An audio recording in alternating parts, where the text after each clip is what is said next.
Dr. Michael Berry here again, and welcome to Distress Tolerance, Part 2. Today, I'll be building on the last distress tolerance video with some more skills that you can use to deal with crisis situations. Let's start with a quick recap on what crisis situations and distress tolerance are. As we talked about in the last video, a crisis is a short, intense, and emotionally significant event that causes a great amount of both physical and emotional distress and discomfort. During a crisis, we usually feel a strong desire for quick relief that can influence us to engage in unhealthy behaviors, in particular addictive behaviors. The train of thought that often takes place in such moments is that when a person experiences a stressful event and consequently experiences distress, they'll say, "Screw it, things are already bad anyways," and then they'll often engage in their addictive behavior. It can be kind of a burn it down mentality. Distress tolerance is the ability to actually tolerate your current stressed out state of being without trying to force it to be different than it is. It's the process of first accepting how things are and then riding out the crisis to the best of your abilities without going towards or engaging in any harmful coping mechanisms. Distress tolerance is about accepting and soothing your emotional response rather than trying to change the situation that caused that response. In the part 1 video, we discussed how to use the TIP method to change your body chemistry in order to help calm down, as well as introducing the use of distractors and self-soothing. Remember, the TIP method stands for temperature change, intense exercise, paced breathing, and paired muscle relaxation. Healthy distractions can include simple things like working on a project, watching TV, changing your physical location from where the crisis started, going for a walk, journaling, etc.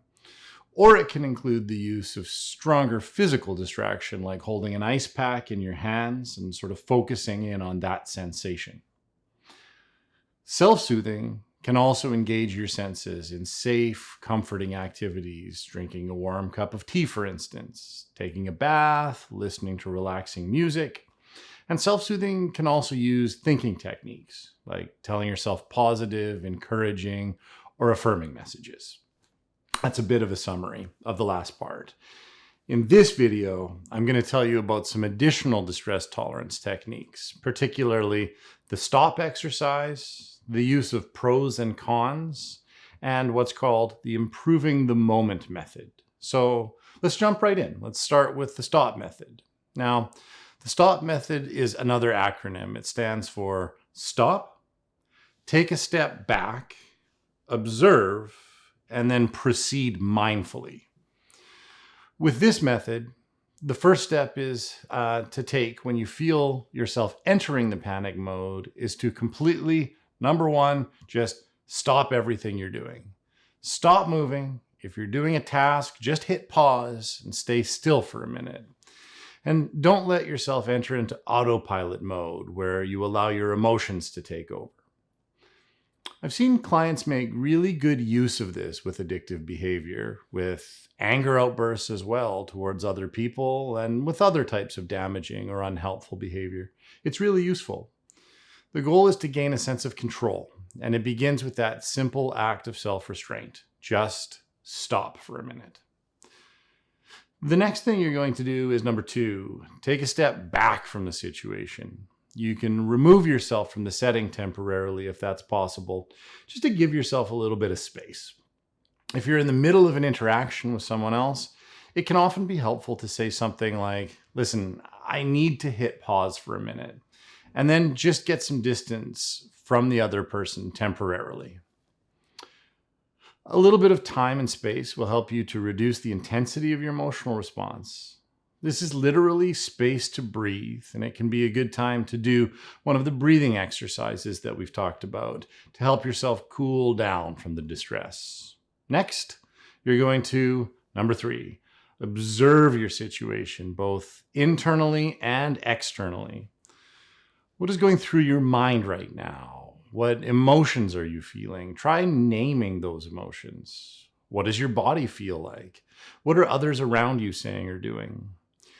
This particular part of the stop process is intended to help you ground yourself in the present and begin to decide what problems might need a response and what problems don't need a response, as well as the course of action that will serve you best. Try to observe the situation without any judgment. Just try to perceive it with as much honesty and clarity as possible. The more accurately you see that situation, the more effectively you'll be able to choose your actions. And then proceed mindfully in your actions that follow. When deciding what to do next, consider your thoughts and feelings. Consider the situation. Consider other people's thoughts and feelings. Try to remember what your goals are and just ask yourself, what actions will make things better or worse for me right now? Mindful behavior is about being intentional, purposeful, and self-aware in your actions. In proceeding mindfully, the intent is to act with that awareness and in ways that will push your goals forwards. So, one of the critiques that I often hear about the stop skill and other distress tolerance skills is that they're quote unquote too simple. To some people, they seem that they must be too simplistic to actually help with big or complex problems. My reply to these clients is always, all right, well, if it's really that simple, why don't you just try it consistently and completely for a month? Then we can take a close look at whether or not it's actually helpful when you're dealing with life's big stresses. Please know, though, when I put this question to people, I'm not trying to be a smartass. My goal is just to encourage them to use a simple technique that I think really does work. And I've never actually had someone come back and say that it didn't help, at least somewhat. So before moving on to the pros and cons method, I'd like to take a moment of reflection to consider the stop exercise. First, which part of the stop skill do you think would be toughest for you personally? For some people, it's stopping in the first place. For some, it's stepping back or observing what's going on around or inside them. And for others, it's that process of moving forward mindfully. And if we focus on the action part for just a moment, let's ask, what actions might you take if you are proceeding mindfully? What kinds of actions would pair well with certain emotions you may feel during a crisis? An example of this could be doing physical activity if you're feeling very angry, journaling if you're feeling really lost or confused, or perhaps having a conversation with someone you're close to if you're feeling sad.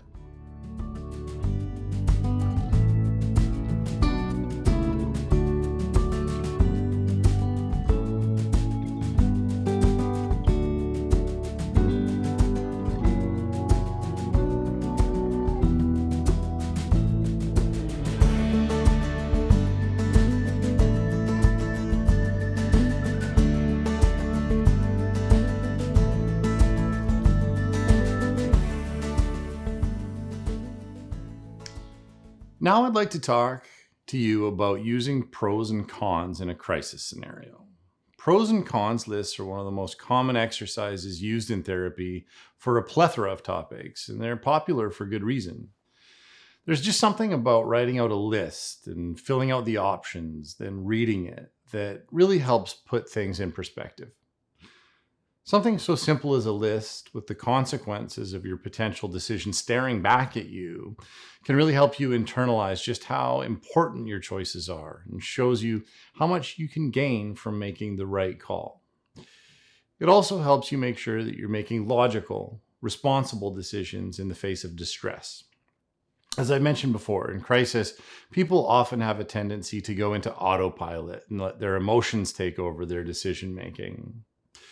With a pros and cons list, you're actively trying to add intention and self-awareness to the process, and then correct your train of thought in a way that will best serve you in your recovery goals. The first step for making a pros and cons list is to identify what your crisis urges are. It might be wanting to go to a bar, engage in a dangerous behavior, give up on your recovery plan, or something else. Once you have your urges in mind, make a pros and cons list for if you were to indulge that urge. Then it's helpful to make a second list of pros and cons for if you were to resist your urge and tolerate the distress. With these lists, try to be comprehensive. The more you're able to write down, the better. And if you're having some trouble thinking about what to write, here's some questions that you can reflect on that might be helpful. How would engaging in or resisting your craving be beneficial or detrimental to the pursuit of your goals? How would it affect your relationships? How would your proposed course of action affect you in the long and the short term? What would you be risking or putting on the line if you were to engage in or resist your craving? What has giving in to your craving resulted in the past? And what sorts of values and personal qualities will you be building if you either indulge or resist the craving that you're having? My recommendation is to make these lists in advance so that you have them ready at hand when a crisis hits. And the reason for this is that during a crisis, you probably won't be in the right state of mind to be able to kind of think of all the options rationally, and B, you may not be able to get yourself in a mental state where sitting down and writing a list is actually feasible in that moment. If you need some extra help, you could try asking a trusted friend or talking to a therapist for help in building that list. Once you're satisfied with the list, try to keep it somewhere that's easy to access, maybe your phone. You could even put it on the wall of your bedroom. And there's a specific reason for this. Looking frequently at an important message serves a reinforcing function and solidifies it in your mind. Have you ever seen the same advertisement over and over, for instance? Well, that's a business trying to use the reinforcement principle to convince you to buy their product. And you can use the same principle to shape your own behavior by building a pros and cons list, keeping it on hand, and looking at it often. Having that pros and cons list available for quick access will also be useful when you feel yourself entering a crisis. The faster you can get your list in front of you, the better. Once a crisis hits, review that list and try to imagine all the positive consequences that will arise if you resist your urge and all of the negative outcomes that come from giving in. Try to visualize the end result of your possible actions. At this point, what are some of the urges you feel you need to prepare for? And what were some of the results you got in the past from either indulging your urges or perhaps resisting your urges?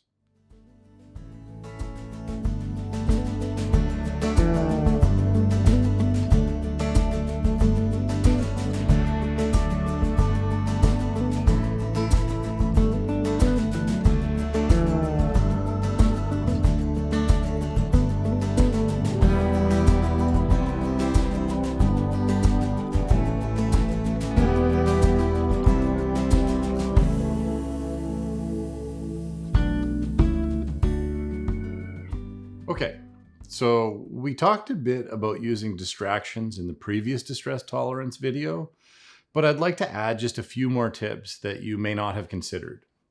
Distractions really are a great way for you to take control over the moment and put your stressors on the back burner for a while until you feel more ready to deal with them. A distractor I really value is called contributing work. This can be doing things like volunteering for an organization you believe in, helping a friend or family member, surprising someone with something nice, donating things you no longer need to a charity, so on and so forth. Basically, it's about engaging with others in an act of kindness, doing something nice just because. And it can have a huge impact, not only for others, but for your own well-being. There's actually some really interesting research on contributing work, and it shows that this type of kind action is a powerful and long-lasting way for you to increase the overall happiness and life satisfaction that you may be feeling. Another distractor you can use is comparisons. Now, if you use this kind of distractor, make sure that you're using it mindfully, as you mostly want to avoid measuring your own well-being or progress in comparison to others. It's certainly not helpful to compare yourself to others in a way that leaves you feeling disheartened or inferior. A healthier way to engage in comparison is to actually compare yourself to yourself. When you're feeling down, try to remember a time when you weren't able to cope at all. Take a moment to appreciate any progress that you may have made and any growth that you may have experienced compared to that other time. You can also give some thought to others who have struggled with the same type of addiction. Here, again, the intent is not to judge yourself by comparing. The goal is to see that other people have struggled with many similar problems. Working in the field of recovery, I've seen many times just how powerful peer influence is. When you look at someone that you like, that you respect, and you see that they too have had setbacks, it's way easier to be more understanding and compassionate with your own foibles. Also, you can learn by looking at the wisdom and lessons of others and see strategies and insights they've developed that will apply to your own life as well. Reminding yourself to look at the bigger picture here is a great way to put things in perspective and see all the good that can come from your recovery. So lastly, you can redirect your thoughts and emotions towards something that is not distressing. There's a psychological principle behind this called systematic desensitization, which is basically the idea that two opposing emotions can't exist at the same time. So if you experience something that creates good feelings, your bad feelings will naturally be displaced. This is a simple technique too. If you're feeling sad, do something like try watching a comedy special or a funny movie to get you to crack a smile. You could also listen to music that evokes the opposite emotion to what you're feeling. Basically, don't do that thing that people do where they listen to sad music just to kind of swim around in their melancholy.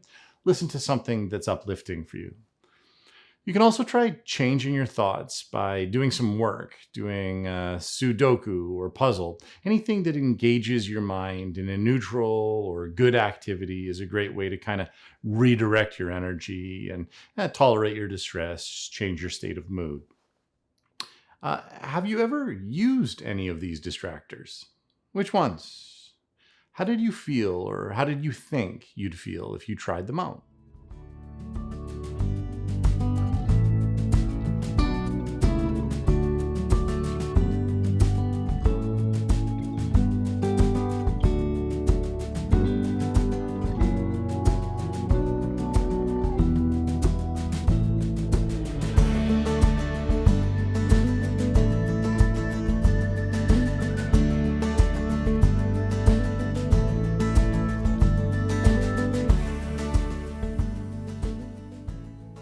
All right, next up, we have the improving the moment technique. This method aims at grounding you in the present and encourages you to engage in behaviors that will improve that moment. We're actually going to use the word improve as an acronym to help you remember what kinds of skills to use. It goes like this: imagery, meaning, peaceful thinking, relaxing, one thing in the moment, vacation, and finally, encouraging yourself and rethinking the situation. Imagery behaviors have to do with practicing visualization. When you're using this technique, close your eyes and get yourself in a comfortable position, like laying on your bed or sitting in a chair in an open position, meaning with your arms and legs open and palms facing up. Try imagining yourself in relaxing settings, such as a place you feel safe, a calming fantasy world, a happy memory, those types of things. You can also visualize the discomfort you're experiencing leaving your body. One of my preferred visualization exercises is to imagine taking all of your negative emotions and stressors and putting them inside a bubble in front of you, then letting that bubble float up to the ceiling of the room you're in. You can imagine that when it pops, all the negativity that was in it just dissipates and disappears. Doing behaviors that engage meaning entails finding purpose or meaning in the painful situation that you're in. Focus on whatever positive aspects of that painful experience you can find and repeat those positive aspects in your head. An example of finding meaning in pain can be seeing your distress and tolerance towards the distress as a sign that you are taking control of your life, and that while it can be challenging, you are making it through the difficult times. Try to understand that this progress is ultimately getting you closer and closer to becoming the person that you want to be. If you're having trouble finding meaning during a crisis, you could try asking someone that you trust to tell you what meaning they see in your efforts and your progress. You can also remind yourself of the goals that you've set and realize that by resisting your urges, you're cultivating self-control that will advance your life goals in all kinds of different areas. Peaceful thinking involves putting your mind at ease through positive thoughts. This can be done by listing all the good things in your life, being grateful for the relationships you have, thinking of all the good that will come from pursuing your goal to stay abstinent, and any other positive, soothing thoughts that come to your mind. Now, take a moment to breathe and reflect inwards. Remind yourself of who you want to be and how you are on the right track to becoming that person and how meaningful that path is. Before we move on to the next sections of Improve, I'd like to do a little check-in. So far, the skills that we've discussed involve a lot more mental effort as opposed to physical effort to deal with a crisis. What do you think would be more effective for you? Engaging in physical exercises that will reduce your stress or using mental exercises to cope with that distress? Which of the techniques that we've covered so far resonate with you the most?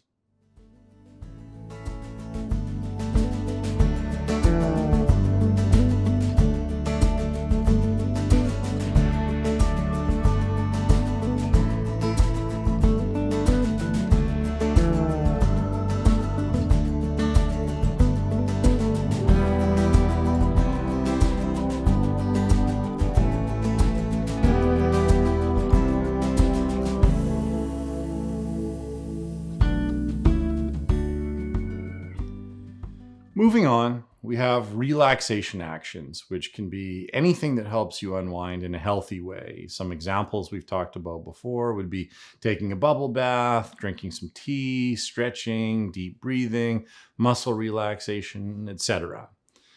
This part of the Improve list is fairly self-explanatory. You're just trying to bring your mind and body into a state of relaxation in order to halt the effects of the crisis in their tracks. When you're in the midst of a crisis, you can try doing one of the tip exercises we discussed in the prior video on distress tolerance, and then follow it up with a relaxing activity. Now, the one thing in the moment technique involves doing just that, one single thing. It's trying to focus all your attention on one object or one activity, whichever seems most doable. So, for example, if you feel yourself drifting into distress, you could try channeling all your energy and attention towards an object in the room you are in. It's a very grounding method. You could also channel your attention into one activity, like washing the dishes or vacuuming the carpet. Whatever you choose to do, just use it as an opportunity to ground yourself in the present moment and keep your energy focused as opposed to letting it spiral off in a million different directions. Vacation, in the context of the Improve technique, refers to just kind of taking a short break that you can take to help you disconnect. Give yourself a brief vacation, for instance, by turning off your phone for the day or for the afternoon, watching your favorite movie, going to read at a park, taking a day trip somewhere you like. This is about giving yourself a break and a recess from the stress that you're experiencing. A change of scenery really can help you disconnect from the stressor for at least a little while and give you some time to kind of recover and bounce back. This is a great act of sort of self-care and putting your well-being first. Now, finally, we get to the last part of Improve, which is encourage yourself and rethink the situation.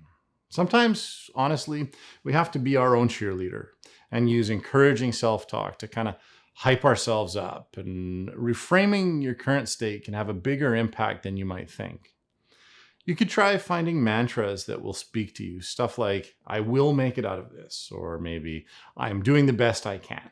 This too shall pass, and perhaps, I'm in control of my life, are all examples of things that you might want to hear when you're feeling down. It's really handy to maybe write down your mantra on a piece of paper and sort of put it somewhere in your home. I've had some clients who will even put it on a bathroom mirror to see it first thing in the morning.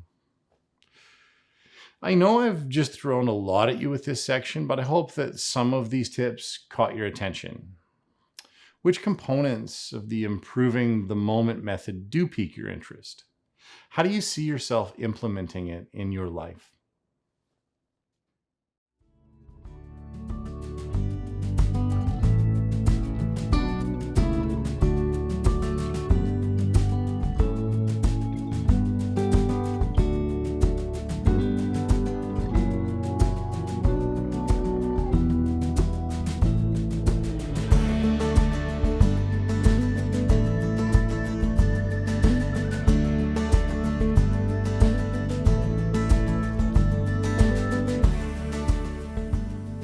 Let's be honest.